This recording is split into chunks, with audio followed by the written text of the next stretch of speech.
But he found evidence of deliberate burial in a very complicated, difficult cave system, which you can hardly access. The archaeological establishment descended on him like a ton of bricks and tried to find all kinds of reasons why it couldn't possibly be. Did you know about the mysterious Osiris shaft hidden away on the Giza Plateau? This intriguing archaeological site, tucked away from the more famous Great Pyramids and the Sphinx, has a story that's slowly been coming to light over the years.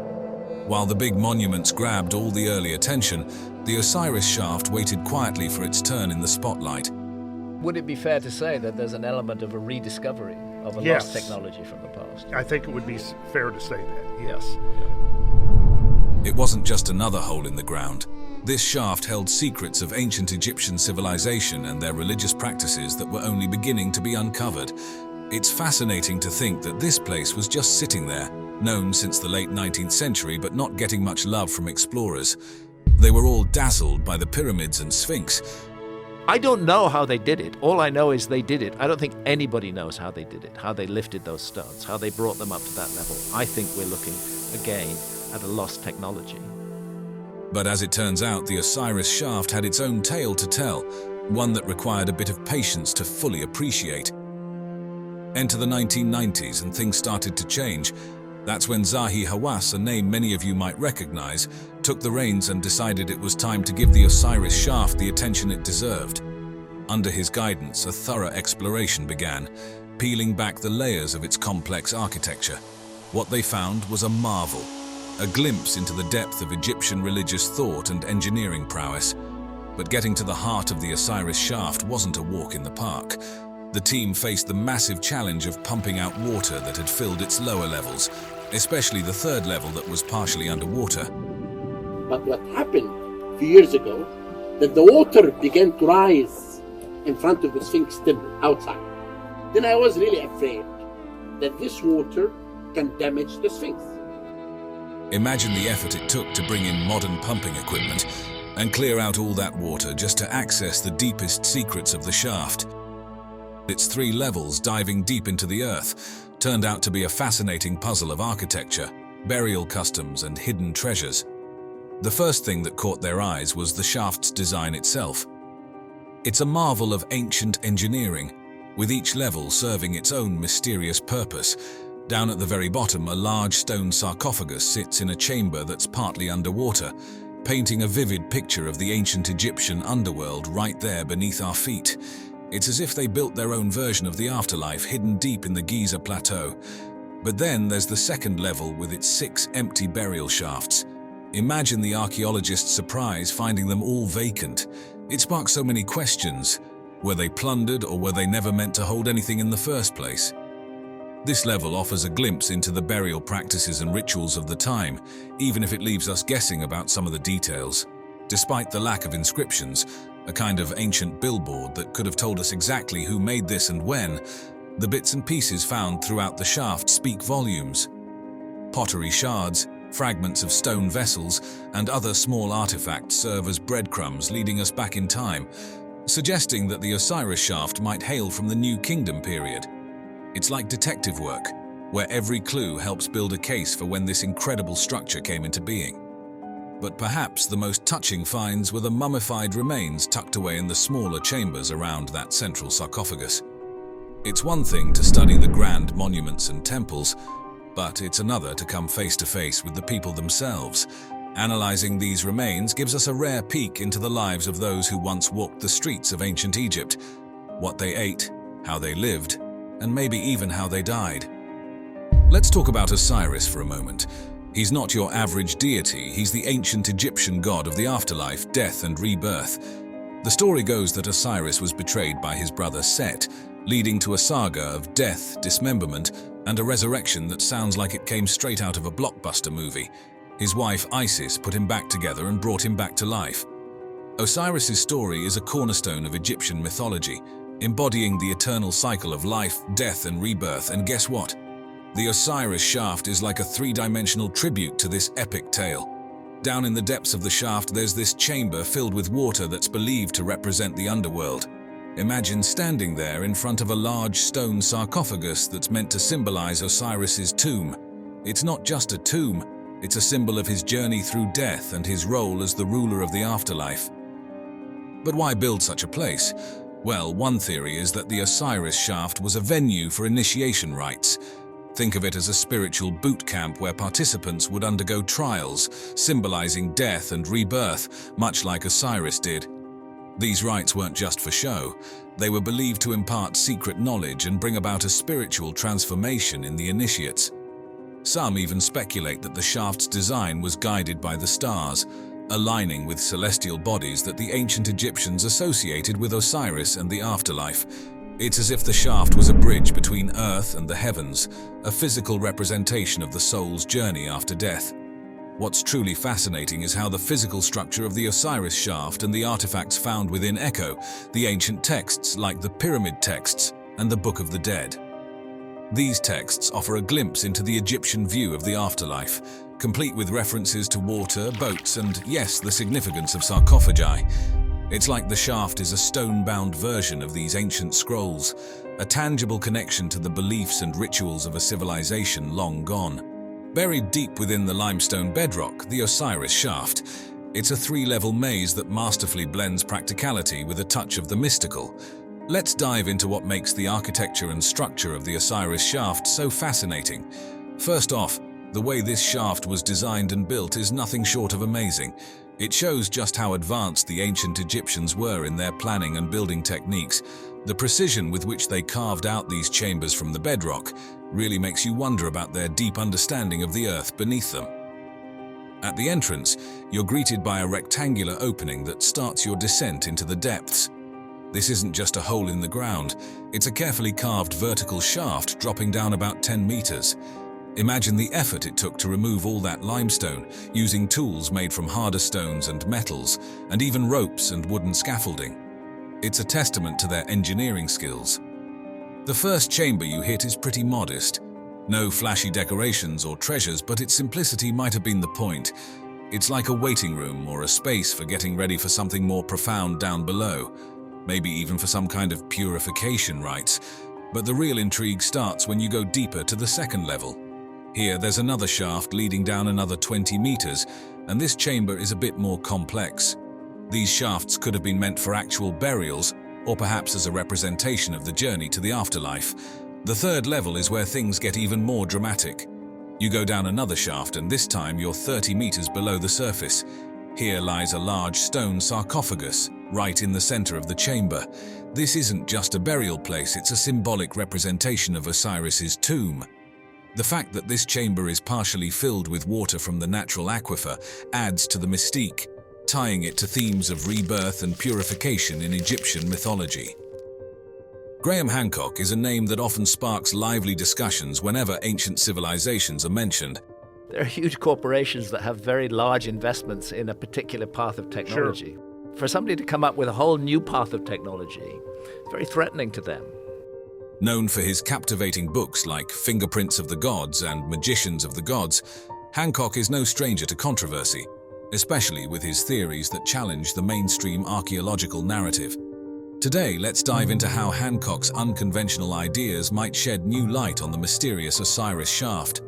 They fell there, something like that. All of them? Yeah, all Over of them. many and years? somehow buried themselves under the topsoil.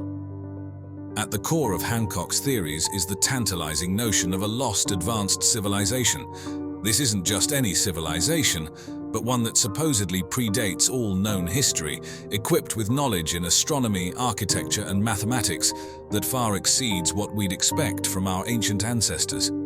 Hancock might say the Osiris shaft, with its intricate design and possible astronomical alignments, serves as a kind of time capsule from this sophisticated society. Could it be that this ancient marvel is much older than we think, or that it was built with wisdom handed down from this enigmatic civilization? Hancock's fascination doesn't stop at architecture. He's also keenly interested in how these ancient structures align with the stars. While he hasn't specifically pinpointed the Osiris shaft in his star maps, it's easy to imagine it fitting neatly into his grand scheme of things. Could the shaft's orientation hint at a connection to celestial events or constellations tied to Osiris and the themes of death and rebirth? Hancock's work suggests that many of Egypt's ancient monuments are part of a larger cosmic blueprint, and the Osiris shaft might just be another piece of that puzzle. One of the more dramatic elements of Hancock's theories involves global cataclysms, particularly those caused by comet impacts around 12,800 to 11,600 years ago, during what's known as the Younger Dryas. He proposes that these catastrophic events could have wiped out the advanced civilization he theorizes about. So, when we look at the water filling the lower levels of the Osiris shaft, Hancock might see it as more than just groundwater seepage. He could interpret it as a deliberate nod to the ancient deluges, a symbol of the world-altering floods that his hypothesized civilization endured. Do you think there have been multiple ancient cataclysms? Randall Carlson's theory about advanced ancient civilizations is truly fascinating, and a bit of a departure from what we usually hear in mainstream archaeology. He's suggesting that highly sophisticated societies might have existed tens of thousands of years ago, way before the traditional cradles of civilization like Mesopotamia, Egypt, the Indus Valley, and China came into the picture. Imagine civilizations thriving before or even during the last ice age, which wrapped up around 11,700 years ago. That idea alone pushes back the conventional timeline of human development by several thousand years. Now, when you look at the evidence Carlson brings to the table, it's primarily centered around those massive and mystifying megalithic structures scattered across the globe. Take the pyramids of Giza, for example. Their alignment with the stars of Orion's belt and the precision of their construction is just mind-blowing. Or Stonehenge, with its solstitial alignment standing there on the Salisbury Plain. Two of these shafts go all the way through the body of the pyramid and exit on the outside and actually point at particularly significant stars. These structures suggest that the people who built them had a far more advanced understanding of astronomy than we usually give them credit for. Carlson dives into the engineering and architectural skills of these ancient builders. He talks about how they constructed these massive stone structures, some involving stones weighing several tons. Just think about the logistics of transporting and precisely placing these enormous stones over great distances. It indicates a level of engineering know-how and physical physics that seems way ahead of their time. Now moving on. Randall Carlson's theory about ancient civilizations is absolutely something different, isn't it? He really makes you think about the roots of our history in a new way. Just consider the megalithic structures scattered all over the world. When you account for the rise of sea level and the isostatic subsidence of the sea floor, it's not at all implausible that you had a large island complex in the mid-Atlantic Ocean. Carlson sees these as evidence of advanced prehistoric civilizations. The Great Pyramid of Giza, for example, is made up of over 2 million stone blocks, each weighing tons, and they're all placed with incredible precision. It's not just about the sheer size, but the sophistication in their construction. And it's not just in one place. These megalithic structures are everywhere, from the stone circles in Europe to the pyramids in Egypt and Mesoamerica. Carlson points out that the similarities in construction techniques and astronomical alignments across different cultures hint at a possibly shared or globally distributed source of knowledge. It's like these ancient builders were all tapping into the same advanced understanding, which is pretty mind-blowing to think about. Now, where it gets even more intriguing, is how Carlson links the disappearance of this advanced knowledge to catastrophic events. He often refers to the Younger Dryas impact hypothesis, suggesting that a comet impact might have triggered drastic climatic changes at the end of the Ice Age. You may have periods of time where you have multiple impacts occurring over a short period of time associated with the destruction and disintegration of large comets. Imagine massive flooding, climate shifts, and entire civilizations collapsing. It's like something out of a movie, but Carlson suggests it could be what wiped out these advanced societies and their knowledge. But here's the thing. He thinks this lost knowledge didn't just vanish. According to Carlson, it lived on in myths, legends, and religious texts, which he sees not just as stories but as historical records. Take the flood myths, for example, like Noah's Ark or the Epic of Gilgamesh. Carlson sees these as allegorical references to actual historical events, like massive post-glacial flooding. He believes that remnants of knowledge from these advanced civilizations were passed down through generations, albeit in a fragmented and symbolically encoded way.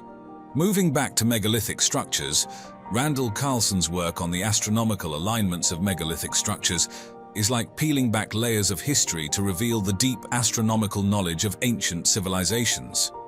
Take the megalithic temples of Malta, Hancock, and Manajra, for instance. These structures aren't just old, they're among the oldest freestanding structures in the world, dating back to around 3,600, 3,200 BC. What's really remarkable about them is how they demonstrate an intricate understanding of celestial movements, particularly the solar cycle. When you look at these temples, especially during the equinoxes, it's like watching a celestial dance choreographed by ancient architects. At Manajra on the equinoxes, the sunlight filters through a specific aperture, illuminating an inner stone slab. It's this incredible precision that highlights how the builders weren't just stacking stones, they were aligning them with celestial events, marking the change of seasons with architectural precision. But it's not just about alignments. The architectural design itself is a marvel. Some reference to such an event can be traced in many of the legends and myths surrounding these stars that have come down to us from nations far removed from each other. The layout of the temples seems carefully planned to align with the sun's position at significant times of the year. For example, the main axis of Hancock is almost perfectly oriented to where the sun rises during the solstices. It shows a level of planning and understanding of the sun's movements.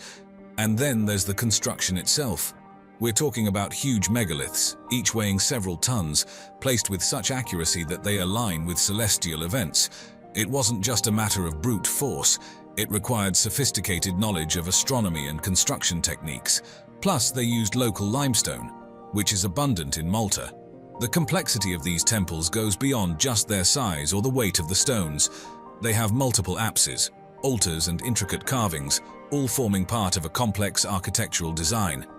The series of semicircular chambers connected by a central corridor, and their alignment with specific astronomical events. The pyramids of Giza, especially the Great Pyramid, the precision with which these pyramids align to the cardinal points of the compass is just mind-boggling. Think about it. The Great Pyramid, built for Pharaoh Khufu around 2580–2560 BC, is aligned almost perfectly north, south, east, and west. The northern side aligns to within a fraction of a degree of true north. Considering the era it was built in, that's an incredible feat of geometry and astronomy. The construction techniques themselves are a mystery. The ancient Egyptians might have used stars or the sun's path to find true north, which implies they had advanced surveying techniques and a deep understanding of angles and straight lines. It's impressive when you consider the tools and technology available at the time. Then there's the fascinating Orion correlation theory. This theory suggests that the layout of the three main pyramids at Giza mirrors the stars in Orion's belt. Proponents like Robert Bauval believe this alignment was intentional, reflecting a belief in the connection between the heavens and the afterlife. They speak of these two regions of the sky, the southern sky with the stars of Orion, and can we move one slide up? Here's a nice view of them. They're pristine, by the way.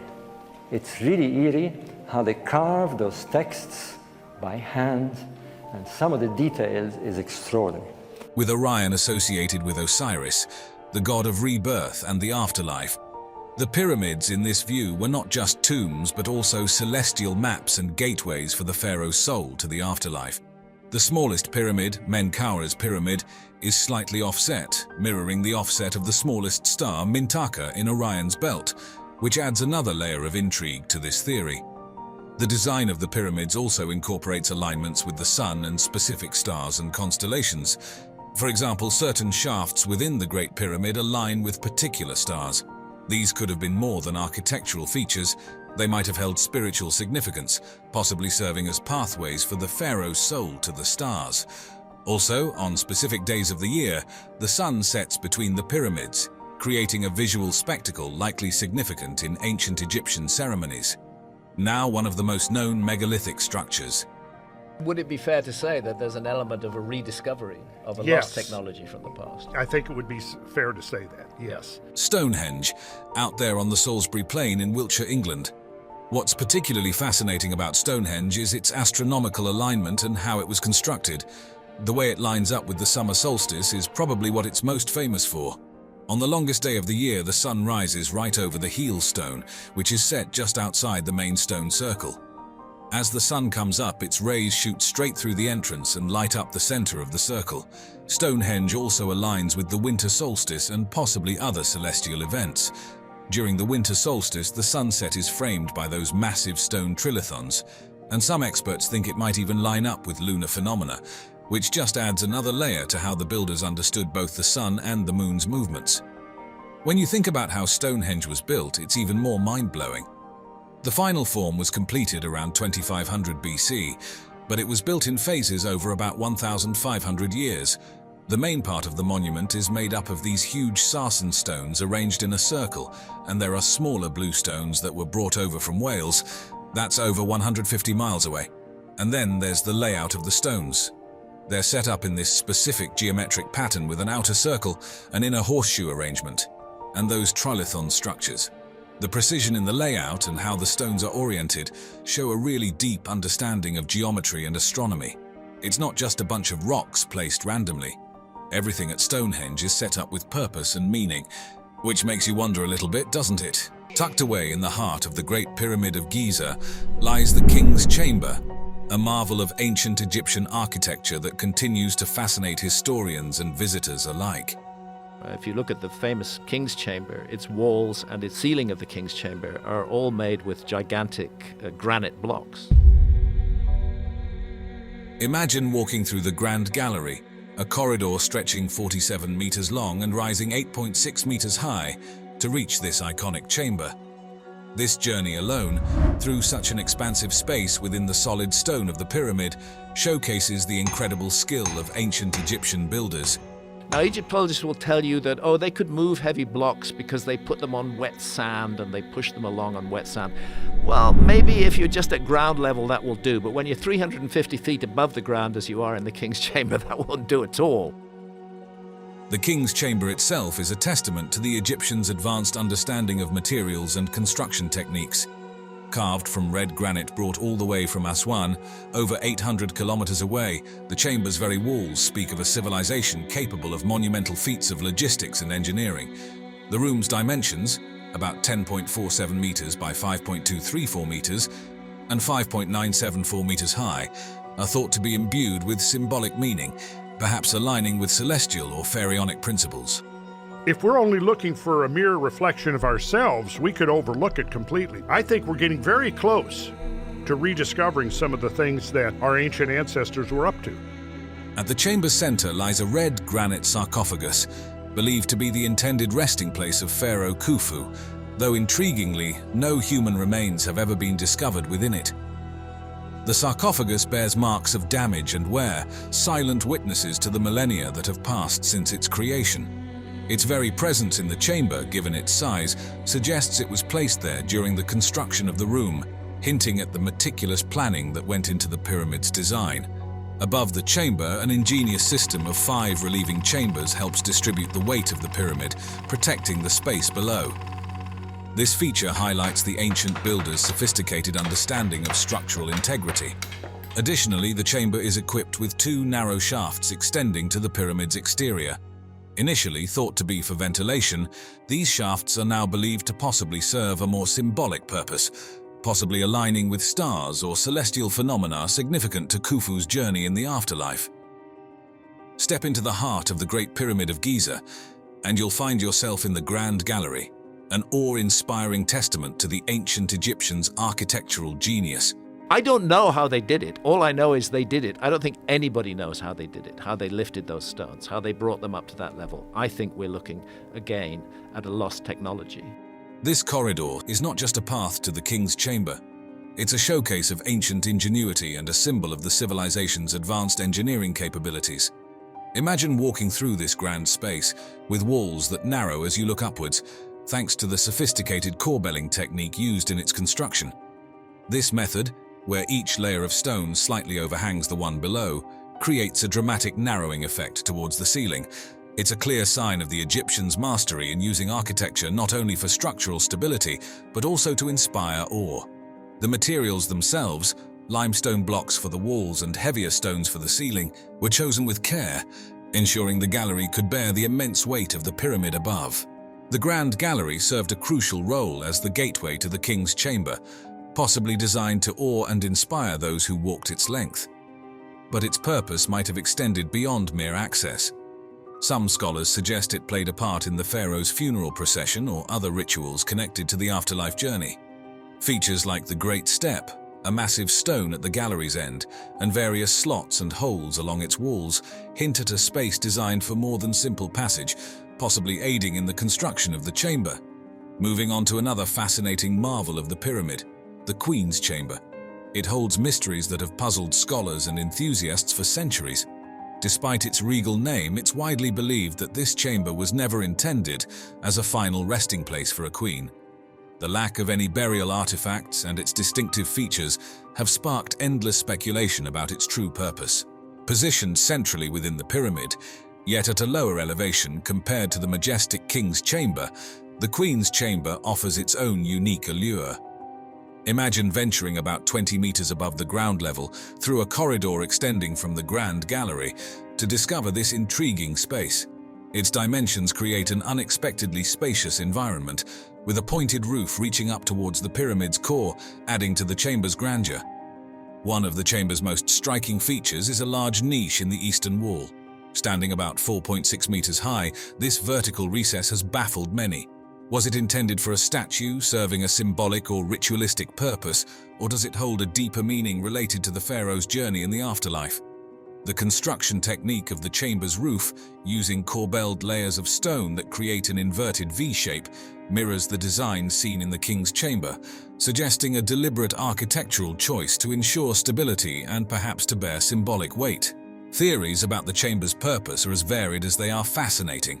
Some suggest it was used for rituals related to the pharaoh's rebirth or regeneration, with the niche possibly housing a statue or symbolic object.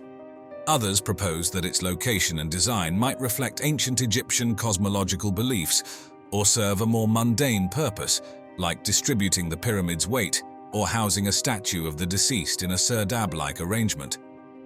Recent technological advances have opened new doors in understanding the Queen's Chamber. Non-invasive techniques like infrared thermography and muon radiography have been employed to peek behind the chamber's walls, searching for unknown cavities or clues to its construction and purpose. Within the Great Pyramids lays another mystery. Its air shafts and the subterranean chamber, features as fascinating as they are puzzling. The air shafts, narrow corridors carved into the stone, stretch from the King's and Queen's chambers to the pyramid's exterior. These aren't your average architectural elements. Their design, discovery, and speculated purposes are a treasure trove of intrigue and speculation. First off, these air shafts are tiny, just about 20 by 20 centimeters, too narrow for any human to pass through. They zigzag with precision towards the heavens, pointing to specific regions in the sky that held great significance in ancient Egyptian cosmology. Discovered in 1872 by the engineer Wayman Dixon, the shafts from the Queen's Chamber were a late find in the pyramid's history, adding layers to the mystery surrounding this ancient wonder. Originally thought to ventilate the chambers, this idea doesn't hold up for the Queen's Chamber shafts, which don't quite reach the exterior. Instead, the prevailing theories are far more mystical. Some believe these shafts were aligned with stars or constellations like Orion and Sirius, linking the pharaoh with the gods of the afterlife. The intrigue doesn't end there. With modern tech, robotic cameras probe these shafts, uncovering doors and chambers within, deepening the mystery. What were these ancient engineers up to? The plot thickens with the subterranean chamber, a rough-hewn space carved into the bedrock. Unlike the finished elegance of the pyramid's upper chambers, this one's all raw edges and mystery, suggesting it was abandoned mid-construction.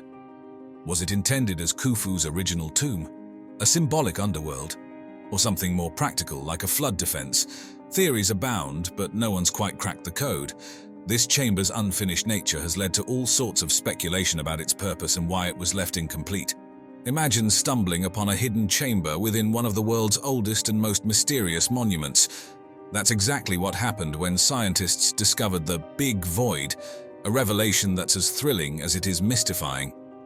The key to uncovering the Big Void was muon radiography, a fancy term for a technique that uses naturally occurring particles called muons, which rain down from the Earth's atmosphere.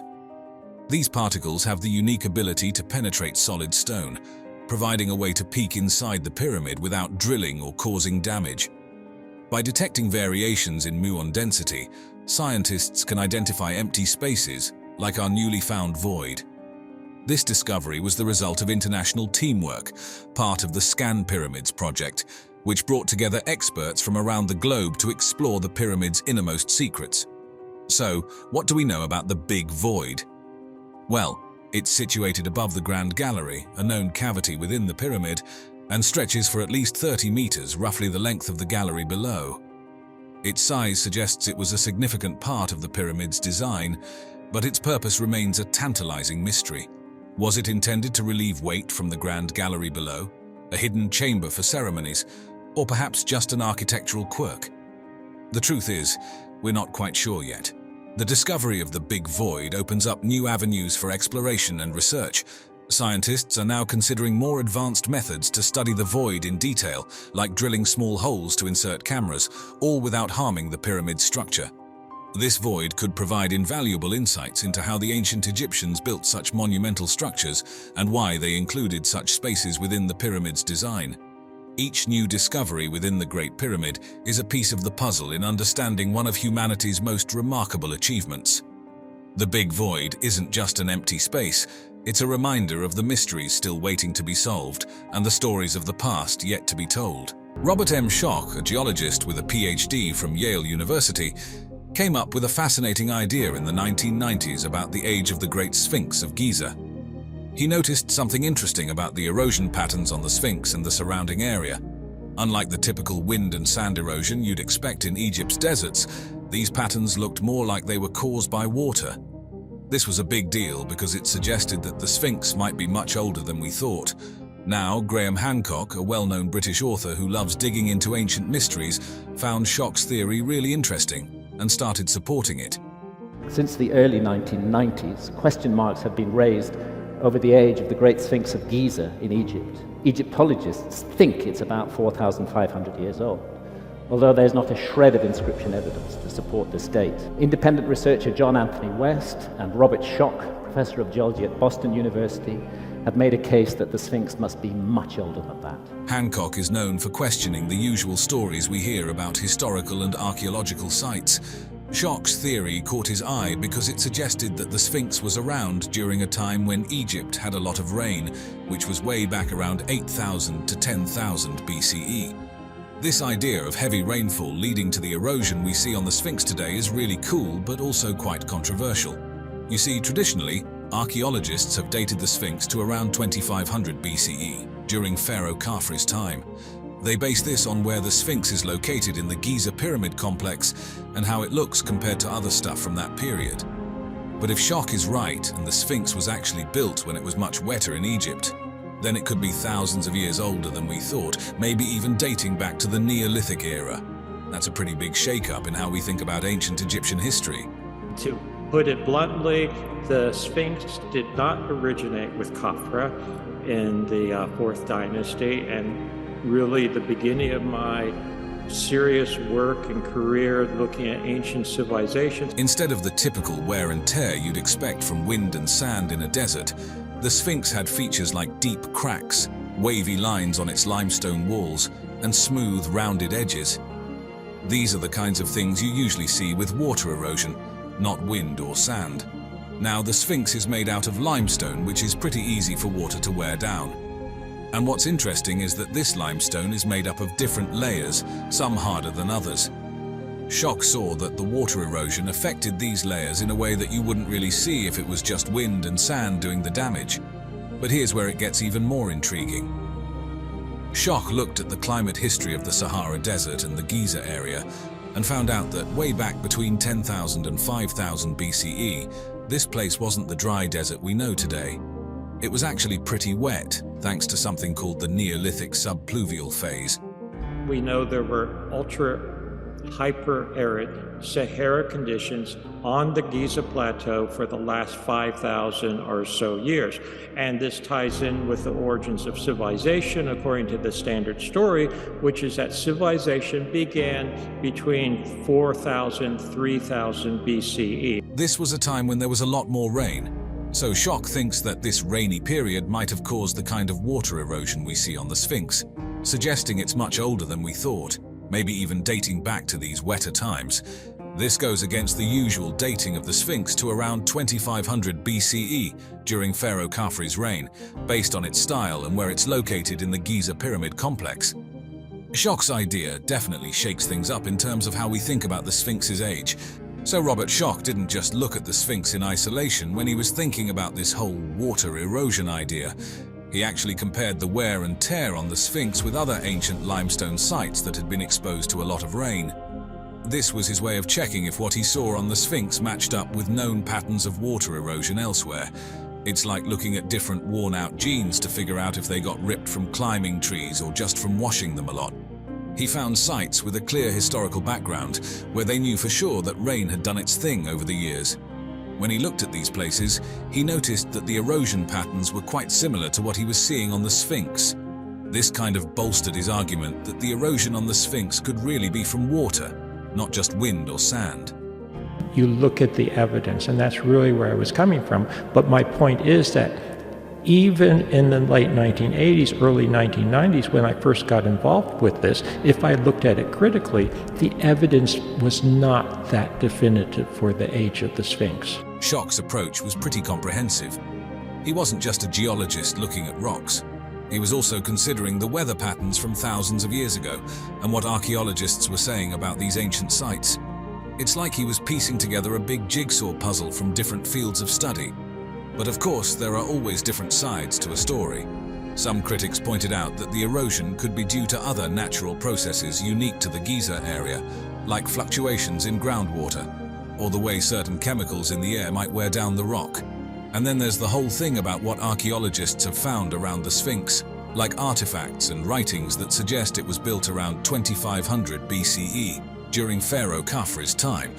This kind of goes against Schock's idea that the Sphinx is way older because of the water erosion.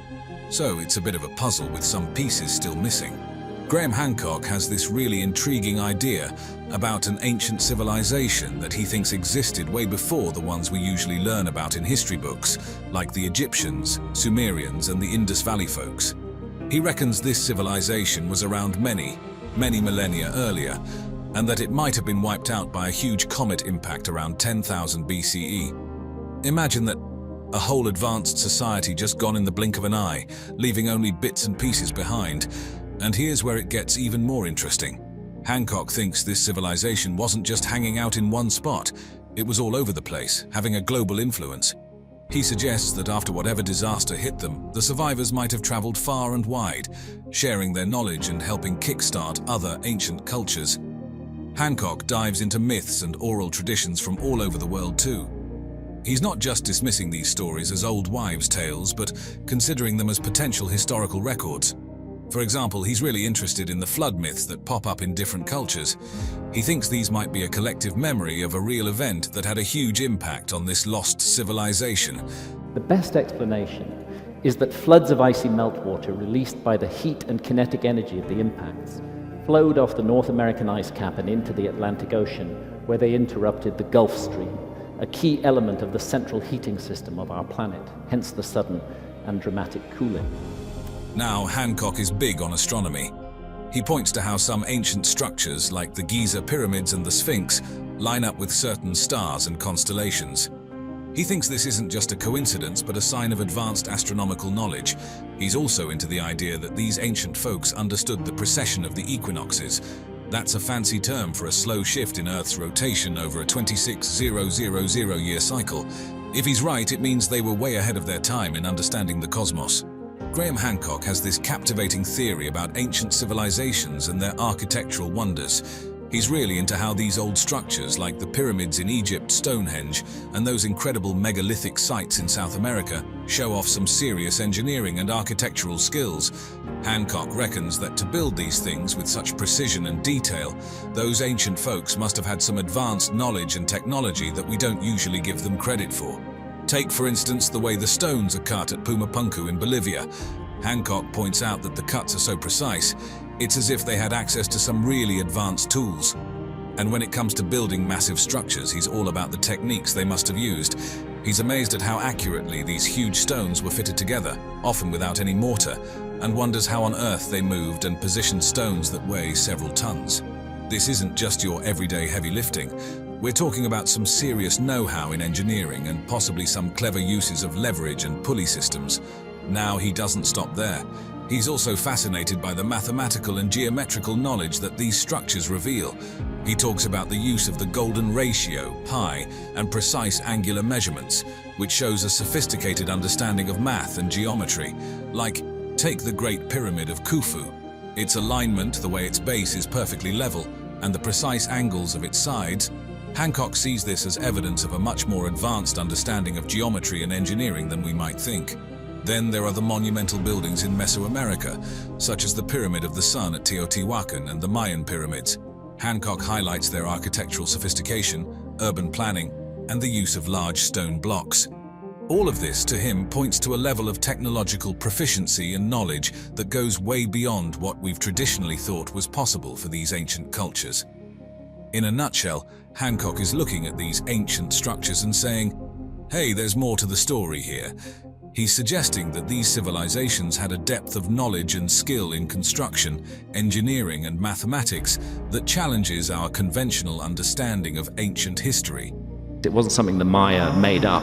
The Olmecs used that same symbolism. So the Mayan calendar is actually an Olmec calendar. And if we then consider the possibility that the Olmecs may just be the latest, the earliest surviving manifestation of that calendar, it could go back. Then there's Teotihuacan in Mexico.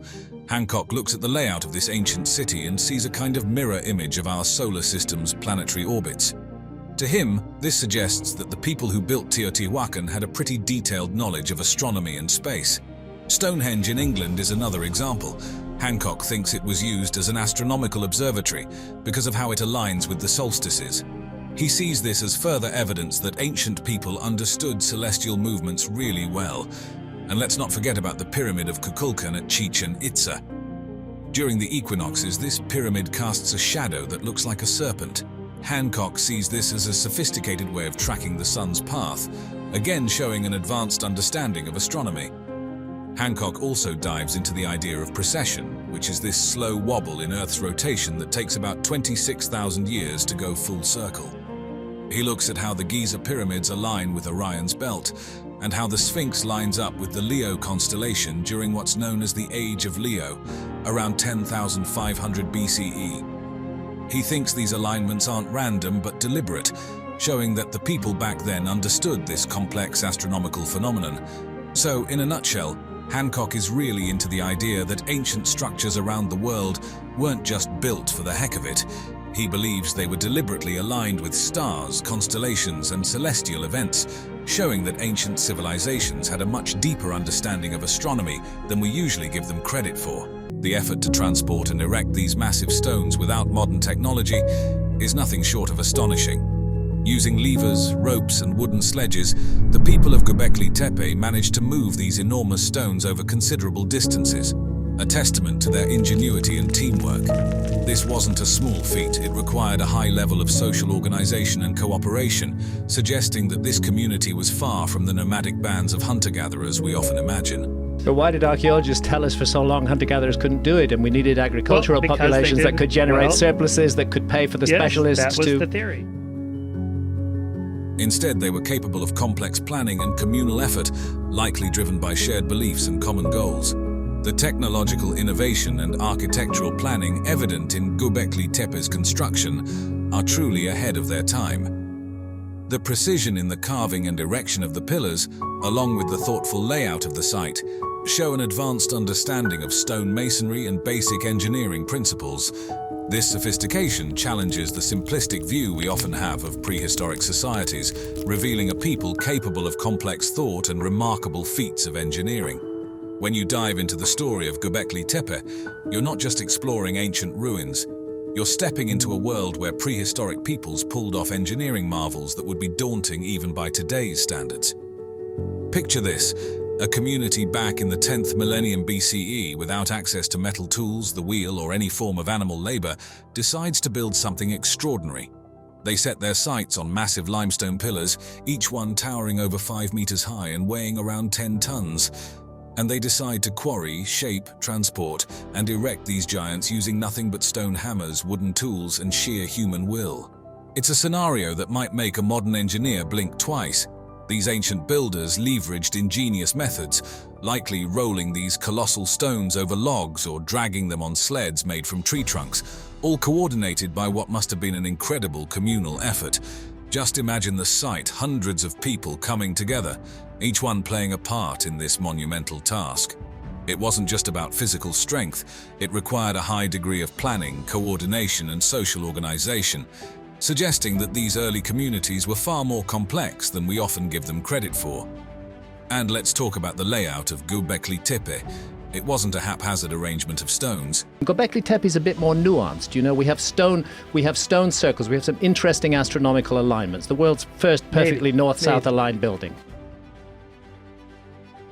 These T-shaped pillars were carefully positioned to form circular enclosures, a testament to the builders' advanced planning and knowledge of stonemasonry. They understood the properties of limestone, knew how to quarry large blocks and shape them with precision. The placement of each pillar was intentional, reflecting a deep understanding of geometry and structural engineering.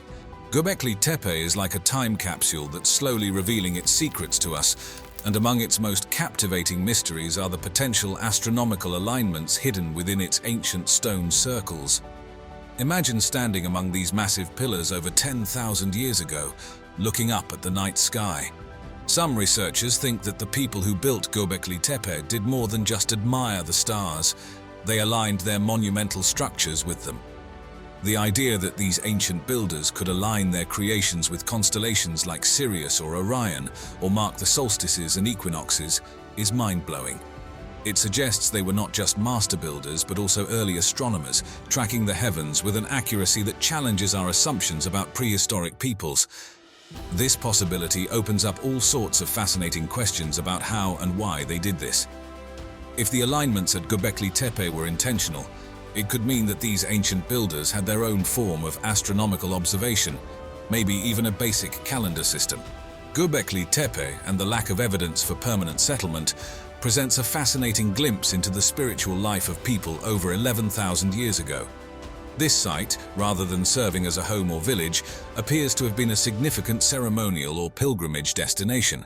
The absence of typical domestic remains, such as extensive cooking hearths or trash pits that would indicate long-term habitation, suggests that Gobekli Tepe was not a place where people lived year-round. Instead, it was likely visited by various groups for specific purposes, possibly related to religious or spiritual practices. This realization points to a level of social complexity and spiritual or religious depth that predates the advent of agriculture and settled life, challenging the conventional sequence of societal development.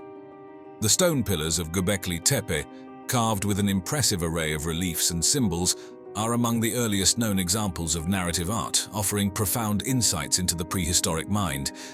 These carvings feature a diverse menagerie of animals: foxes, lions, bulls, snakes, wild boars, and birds, each meticulously rendered, suggesting a deep reverence or symbolic significance attached to these creatures.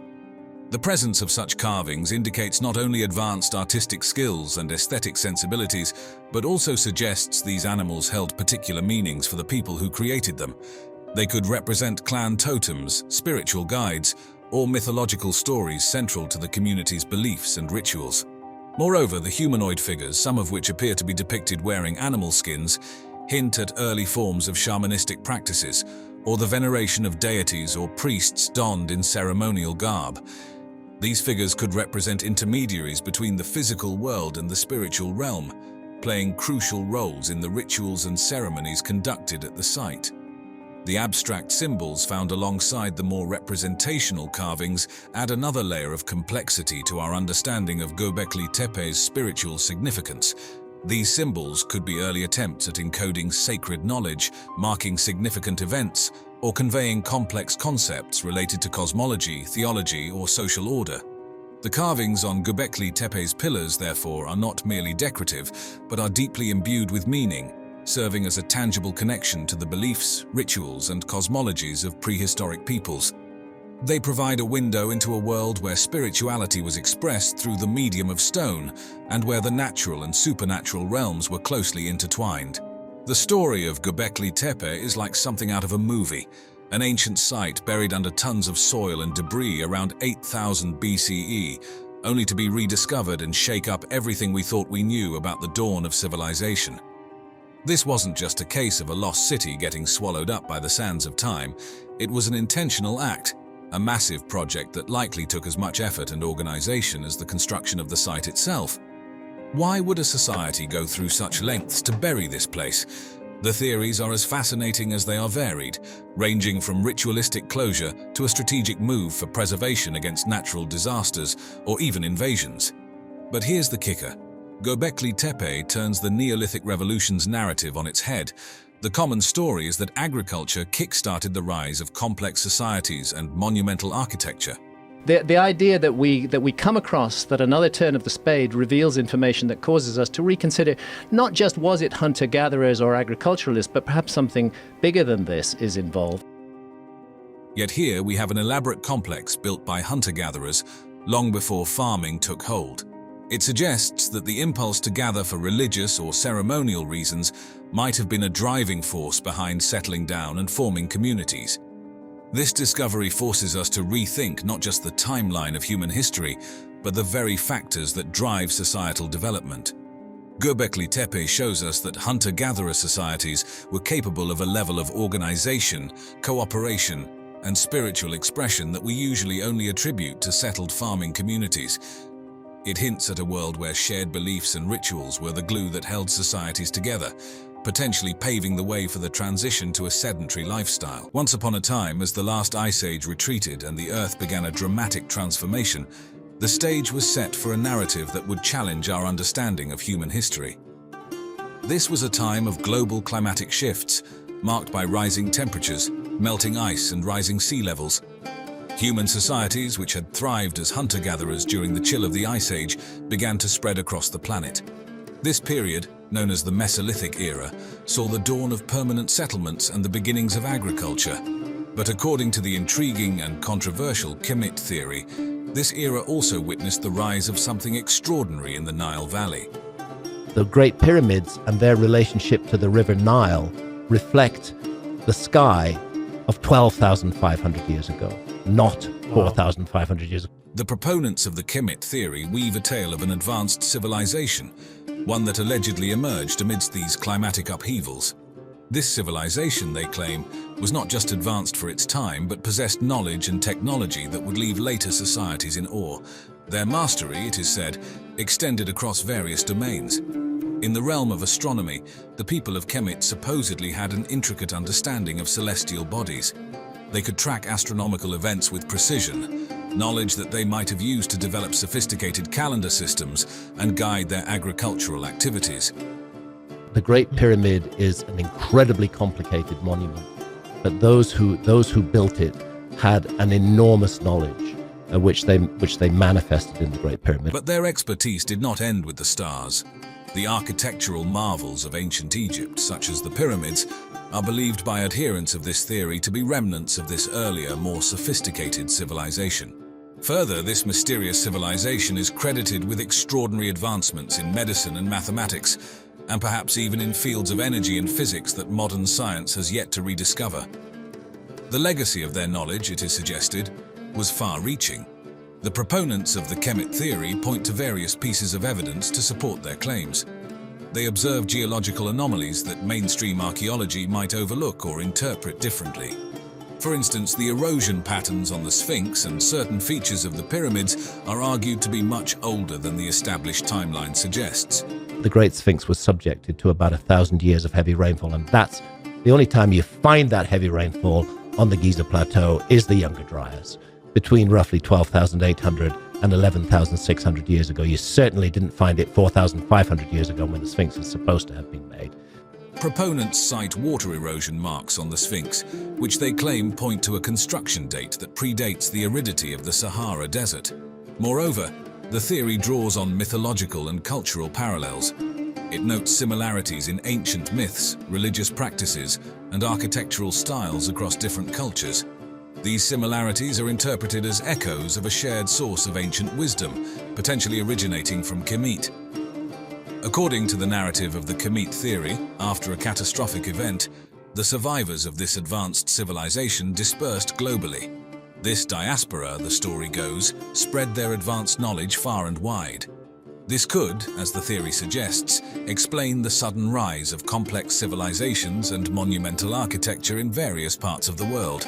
In the annals of alternative historical narratives, the Kemet theory stands out as a captivating tale of a civilization steeped in mystery and marvel. This story begins with the assertion that an ancient civilization, referred to as Kemet, once flourished with knowledge and technologies so advanced that they remain incomprehensible even to contemporary science.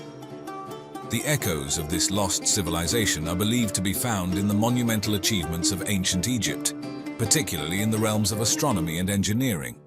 In the realm of engineering, the pyramids, especially the Great Pyramid of Giza, are often presented as the pinnacle of Kemet's architectural prowess. The mystery of the construction of the Great Pyramid, which, contrary to archaeological views, has never been solved. Right. Nobody knows how it was done. I mean, you are looking at 6 million tons, 13-acre footprint, 481 feet tall, 2.5 million blocks of stone in its construction. How'd they do it? Nobody knows how it was done. The theory marvels at the precision and scale of these constructions. It questions how the ancient Egyptians of later periods, with their known tools and technologies, could achieve such feats. The meticulous alignment of the pyramids to true north, the transport and assembly of massive stone blocks, and the use of advanced mathematics, including pi and the golden ratio in their design, are all highlighted as indicators of a superior technological capability. Venturing further into the realm of speculation, some proponents of the Kemet theory suggest that this civilization might have harnessed unknown forms of energy or technology. Ideas range from the use of acoustics and vibrations for stone cutting and levitation, to more esoteric notions involving the manipulation of electromagnetic fields or other unseen natural forces.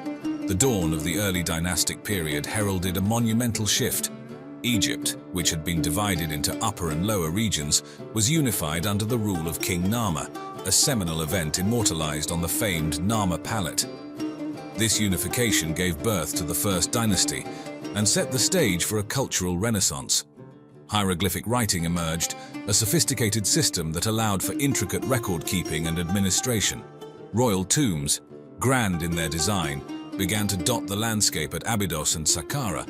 Religious practices grew more elaborate, with gods like Ra and Osiris gaining prominence, and the first pyramids, like Djoser's step pyramid designed by Imhotep, began to reach towards the heavens. The Old Kingdom, often hailed as the Age of the Pyramids, saw the construction of these iconic monuments reach its zenith.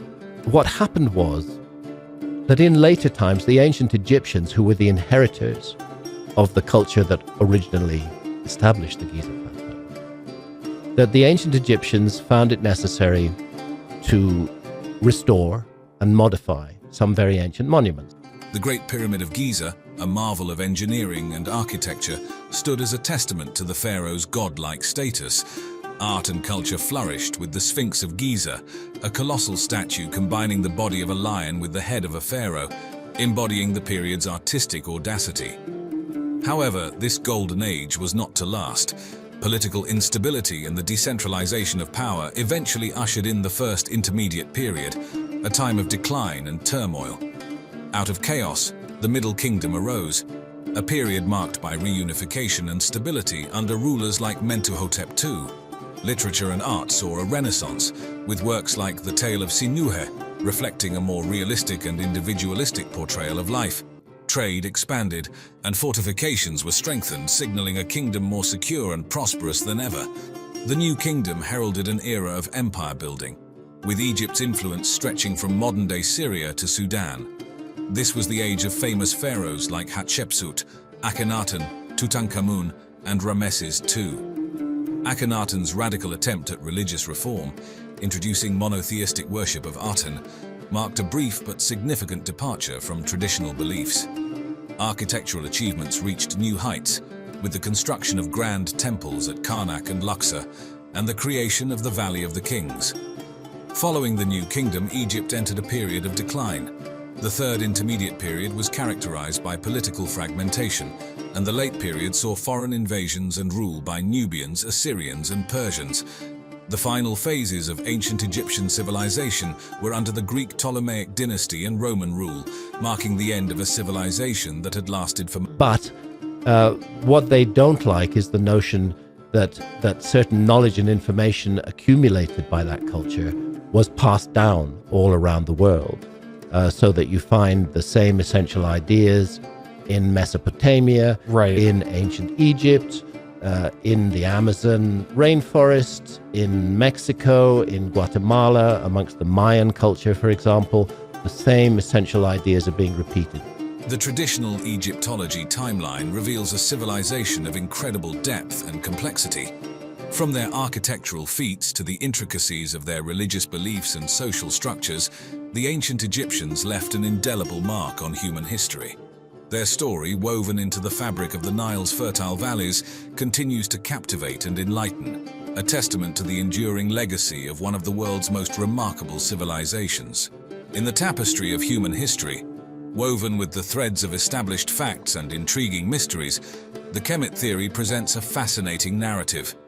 Central to this story is the concept of a global cataclysm, linked to the Younger Dryas impact hypothesis, which is believed to have had a profound and lasting impact on human civilization, particularly on a sophisticated society known as Kemet. The stage for this narrative is set against the backdrop of the Younger Dryas, a period that occurred around 12,800 to 11,500 years ago. This era was marked by a sudden and drastic cooling of the Earth, interrupting the gradual warming that followed the last ice age. The Younger Dryas impact hypothesis posits that this climatic anomaly was triggered by a comet or meteor impact, or possibly multiple impacts, around 10,900 BC. The hypothesis suggests that these cosmic collisions led to widespread fires, the creation of a dust cloud that blocked sunlight, and a resultant rapid return to cold conditions. Proponents of this hypothesis point to geological evidence like nanodiamonds and microspherules found in sediment layers as signs of this ancient cosmic event. From the perspective of the Kemet theory, this cataclysmic event is seen as the pivotal factor in the downfall of the advanced Kemet civilization.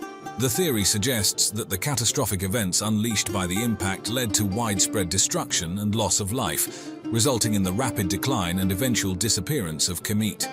The envisioned aftermath includes massive fires, dramatic climate changes, and ecological disasters that would have been devastating enough to erase much of the civilization's technological and cultural achievements.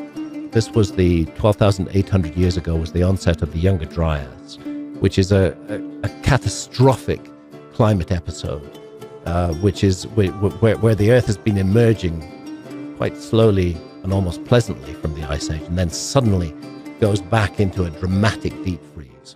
In the wake of this disaster, the Kemet theory weaves a tale of survival and transmission. It suggests that the survivors, carrying with them the advanced knowledge of Kemet, dispersed across the globe. These survivors, according to the theory, had a significant influence on the development of other ancient civilizations. This is often cited as the reason for the striking similarities observed in architectural styles, mythological narratives, and astronomical knowledge across various ancient cultures. However, this captivating narrative is not without its challenges and debates. One of the contentious points raised by proponents is the erosion patterns observed on the Sphinx at Giza. They argue that these patterns suggest a much older date of construction, potentially aligning with the timeline of the Kemet civilization. This claim, however, is highly debated among Egyptologists and geologists, with many attributing the erosion to known climatic and environmental factors of a later period. Similarly, questions raised about the conventional understanding of pyramid construction techniques are used to support the theory's claim of more advanced technology. Critics, on the other hand, argue that the methods proposed by mainstream archaeology are plausible and consistent with the available evidence. The theory also draws on mythological and architectural parallels across different ancient cultures, interpreting these similarities as evidence of a shared ancient knowledge base. Mainstream scholars, however, typically view these parallels as examples of convergent cultural development or shared human experiences and archetypes, rather than proof of a single disseminated ancient wisdom.